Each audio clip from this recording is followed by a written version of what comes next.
You have 6 weeks of food left and you don't know it yet. 10,000 years ago, this was not rare. It was routine. Winter came, the herds moved, the rivers froze early. And somewhere, a group of ancient humans faced a season with almost nothing to eat. You'd think the strongest survived. You'd think it came down to muscle. But the real answer is far stranger than strength. Survival during a famine had almost nothing to do with hunting skill. It came down to fat, memory, and something even more surprising: sharing. Your body still carries the proof of what they went through. Every time you crave sugar you don't need, that's an echo of famine. Every time you overeat at a holiday meal, that's an old survival program firing. Ancient humans who survived famine didn't just endure it, they were shaped by it. And the shaping didn't stop when the famine ended. It got written into human bodies, human instincts, and human behavior. Some anthropologists believe famine, not abundance, built the modern human brain, because the ones who couldn't plan ahead simply didn't make it to the next season. This is the story of how starvation almost wiped out entire groups of people, and how a handful of strange survival tricks kept the species alive. None of it looked like heroism. Most of it looked like desperation. But desperation, it turns out,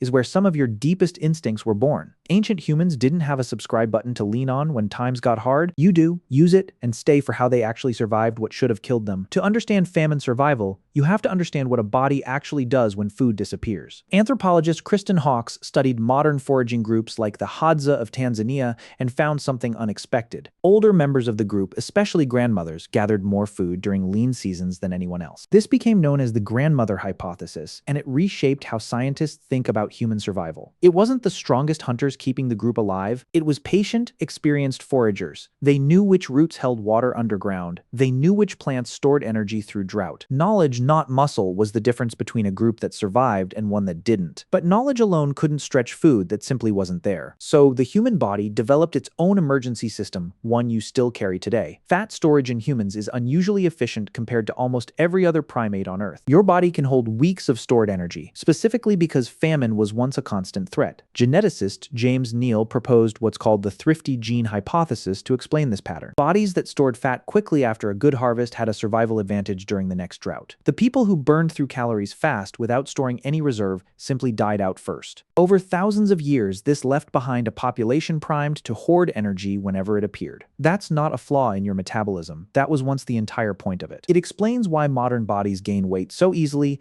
and lose it so slowly. Your system is still running code written for a world with unpredictable, brutal winters. And winters weren't even the worst of it. Droughts could last for years, wiping out the plants and animals an entire region depended on. When large game disappeared, ancient humans turned to something far less appetizing but far more reliable. Bone marrow, hidden inside the leg bones of already dead animals, became a critical emergency food source. Other predators couldn't crack the bone open. Early humans, using simple stone tools, could. This gave them access to fat and calories that lions, hyenas, and vultures had already given up on. Some researchers believe this scavenging strategy, not hunting, was the real turning point in human survival. It meant humans didn't need to kill anything to eat well during a food shortage. They just needed to be patient enough to wait and clever enough to break in. Marrow extraction shows up in some of the oldest cut-marked bones ever discovered by archaeologists. It's one of the strangest and least glamorous secrets behind human survival. But even marrow ran out eventually, and starvation still threatened entire communities at once. This is where something distinctly human entered the picture: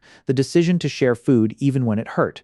In most animal species, scarce food triggers competition. The strong eat, the weak starve. Human foraging groups often did the opposite, splitting meager food supplies across every single member. Anthropologist Marjorie Shostak documented this pattern among the San people of the Kalahari Desert. Food sharing wasn't kindness for its own sake. It was a survival strategy in disguise. If you shared your food today, someone would share theirs with you during your own bad season. This created a web of obligation that outlasted any single famine or drought. It meant no one person's bad luck became their permanent death sentence. Sharing spread the risk of starvation across the entire group instead of concentrating it on individuals. This is also where cooking enters the story, and it changes everything about human energy. Primatologist Richard Wrangham argued that cooked food unlocked far more calories than raw food ever could. Cooking breaks down tough fibers and proteins before they even reach your stomach. This means your body spends less energy digesting and absorbs far more energy from every single bite. During a famine, that difference could be the line between survival and starvation. A raw root might barely sustain you. A cooked root could keep you alive for days longer. Wrangham believed this single shift changed human anatomy, shrinking our guts and growing our brains. A body that spends less energy digesting has more energy left over for a demanding brain. In other words, famine survival strategies strategies may have quietly built the organ you're using to understand this right now. That reframes starvation from a purely destructive force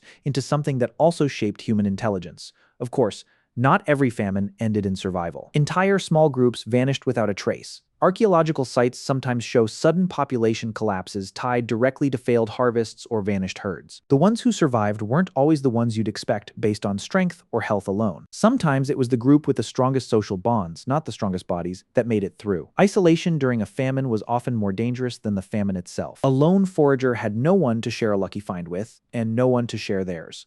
Groups that stayed connected through hardship consistently outlasted groups that fractured under pressure. This social wiring didn't disappear once regular meals became normal again. You still feel it every time stress makes you want to reach out to someone instead of facing it alone. That instinct is older than agriculture, older than fire, and possibly older than language itself. The clearest proof that famine leaves a lasting mark comes from a very specific, very modern event. During the winter of 1944, a famine struck the Netherlands, later known as the Dutch hunger winter. Researcher L.H. Loomy studied children who were still in the womb during that famine decades later. Those children grew up with measurably higher rates of obesity and metabolic disease than their siblings. Their bodies had adapted before birth, expecting a world of permanent scarcity that never actually returned. This is called an epigenetic response, meaning the famine changed how their genes were expressed, not the genes themselves. It's direct evidence that a single season of starvation can echo across an entire lifetime. And if one famine can do that in a matter of months, imagine what thousands of years of famine did. Every craving for salt, sugar, or fat you've ever felt may be a distant descendant of that same programming. Your body isn't broken when it overreacts to food. It's remembering something you never personally lived through. Ancient humans who survived famine didn't do it with strength alone, and they rarely did it alone at all. They survived through shared knowledge, stored fat, cracked bones, cooked food, and tightly bound communities. None of those strategies were glamorous. All of them were effective enough to keep the species alive. And every one of those strategies left a fingerprint somewhere inside you. The craving, the hoarding instinct, the pull toward other people during hard times, none of it is random. It's the leftover architecture of a species that nearly starved more times than anyone can count. So the next time your body reacts strangely to hunger, or stress, or even a holiday feast, remember this. You have 6 weeks of food left, and this time you know it. But somewhere in your biology, an ancient version of you is still preparing for winter. That preparation never really ended. It just changed what it looks like.